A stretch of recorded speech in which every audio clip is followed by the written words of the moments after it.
வணக்கம். நெஞ்சுரத்தின் மறுபெயர் என்னவென்றால் நேதாஜி என்று சொல்லலாம். சூரியன் அஸ்தமிக்காத சாம்ராஜ்யம் என பெருமை பேசிய பிரிட்டிஷ் ஏகாதிபத்தியத்தை எதிர்த்து படை நடத்திய மாவீரன் நேதாஜி சுபாஷ் சந்திர போஸ். அரசு அதிகாரியாக மாறியிருக்க வேண்டிய தனது வாழ்க்கையை அடிமை விலங்கை உடைப்பதற்கான போராட்ட களமாக மாற்றிக்கொண்ட அந்த மாவீரனின் வாழ்க்கை பாதையை இந்த சுதந்திர திருநாளில் நினைவூட்டுகிறோம். டெல்லி சலோ, இதுதான் இவரது வீர முழக்கம். இந்திய விடுதலைக்காக அகிம்சை வழியில் போராடிய தலைவர்களின் மத்தியில் அடிக்கு அடி, உதைக்கு உதை என்று அதிரடியான போராட்டத்தால் ஆங்கிலேயரை அதிர வைத்தவர் நேதாஜி சுபாஷ் சந்திர போஸ். வங்காள படைத்தலைவர் பரம்பரையில் வந்த வழக்கறிஞர் ஜானகிநாத் போஸுக்கும் பிரபாவதி அம்மையாருக்கும் 1897ஆம் ஆண்டு ஜனவரி 23இல் 9வது மகனாக பிறந்தார் நேதாஜி.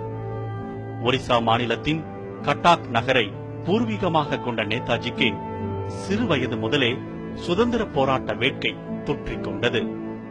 கொல்கத்தா பல்கலைக்கழகத்தில் பயின்று கொண்டிருந்த காலத்திலேயே நாட்டு நடப்பு, அரசியல் இவற்றை கூர்ந்து கவனித்து வந்தார்.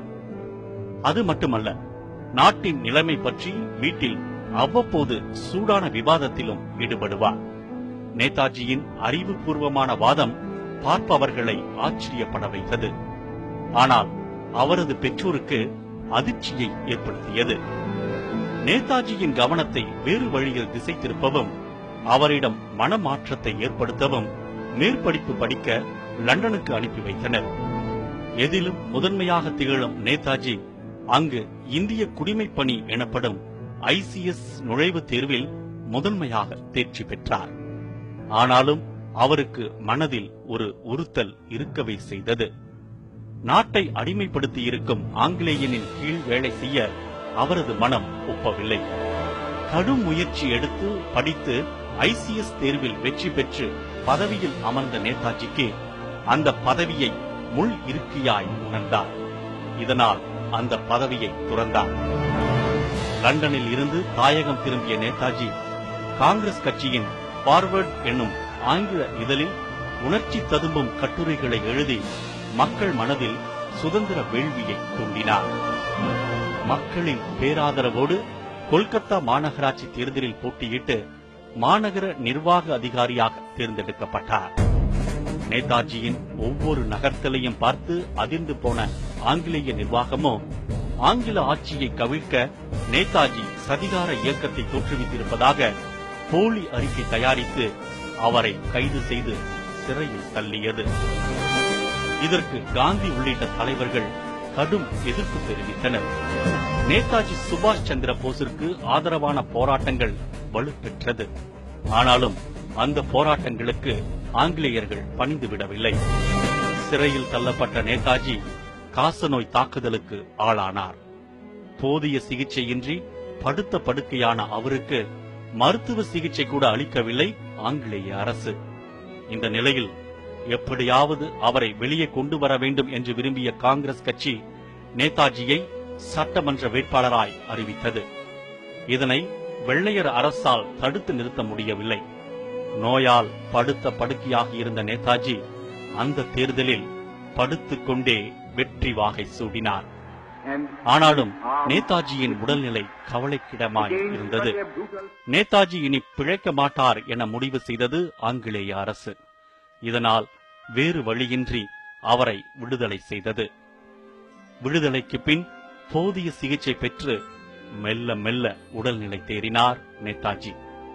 மக்கள் எதிர்பார்த்தபடி பூர்ணமாக குணமடைந்து கம்பீரமாய் மீண்டும் வந்தார். அதன் பிறகு அவரது சுதந்திர வேட்கையும் புது பொலிவு பெற்றது.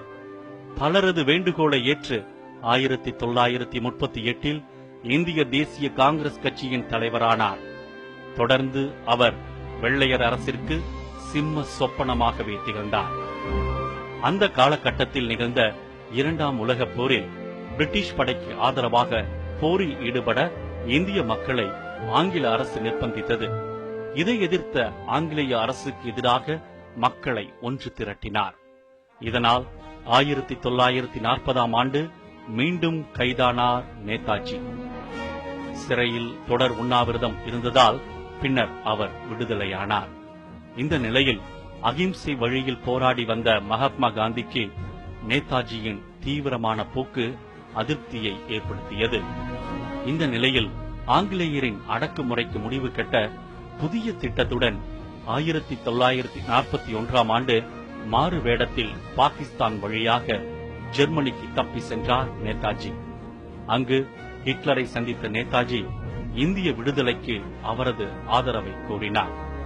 இதற்காக அங்கே சுதந்திர இந்திய மையம் என்ற அமைப்பை தொடங்கி ஆசாத் ஹிந்த் என்ற பெயரில் வானொலியையும் உருவாக்கினார் நேதாஜி. வெளிநாட்டில் உள்ள இந்தியர்கள் மற்றும் பிரிட்டிஷ் ஆட்சிக்கு எதிரான நாடுகளின் ஆதரவை அவர் திரட்டினார். பின்னர் ஜப்பான் சென்ற நேதாஜி இந்திய தேசிய ராணுவத்தை உருவாக்கி அதன் தலைவரானார். இந்த படையில் முத்துராமலிங்க தேவரால் அனுப்பப்பட்ட 600க்கும் மேற்பட்ட தமிழர்கள் தங்களை இணைத்துக் கொண்டனர் என்பது குறிப்பிடத்தக்கது. தொடர்ந்து 1943இல் சிங்கப்பூரில் நடந்த மாநாட்டில் இந்திய சுதந்திர அரசு பிரகடனத்தை வெளியிட்டார் நேதாஜி. இதையடுத்து இந்தியாவை நோக்கி வந்த நேதாஜியின் இந்திய தேசிய படை ஆங்கில அரசுக்கு கடும் நெருக்கடியையும் பெரும் சேதத்தையும் ஏற்படுத்தியது. தொடர்ந்து போராடி வந்த இந்திய தேசிய படை சில நயவஞ்சகர்களின் சதியால் பின்வாங்க நேரிட்டது. நேதாஜியும் இந்தியாவில் இருந்து தப்பி சென்றார். இந்நிலையில் 1945ஆம் ஆண்டு ஆகஸ்ட் 18ஆம் தேதி தாய்பேயில் நிகழ்ந்த விமான விபத்தில் நேதாஜி இறந்ததாக அறிவிக்கப்பட்டது. நேதாஜியின் அதிரடி நடவடிக்கைகள் ஆங்கிலேய அரசிற்கு பேரதிர்ச்சியை ஏற்படுத்தியது மறுப்பதற்கில்லை. அவரது அடுத்தடுத்த அதிரடி நடவடிக்கை ஆங்கிலேய அரசிற்கு பெரும் தலைவலியை ஏற்படுத்தியது. அகிம்சை வழியில் காந்திஜி ஒரு பக்கம் போராட, அதிரடி நடவடிக்கை மூலம் தன் நாட்டின் விடுதலைக்காக அவர் தனது இறுதி மூச்சு வரை களம் இறங்கி போராடியதை இந்த நாடு இன்று வரை அவரை நினைவு கொள்கிறது. அவரது தீரமிக்க ஆற்றலை இந்த சுதந்திர திருநாளில் போற்றுவோம், நினைவில் கொள்வோம். ஜெய் ஹிந்த்.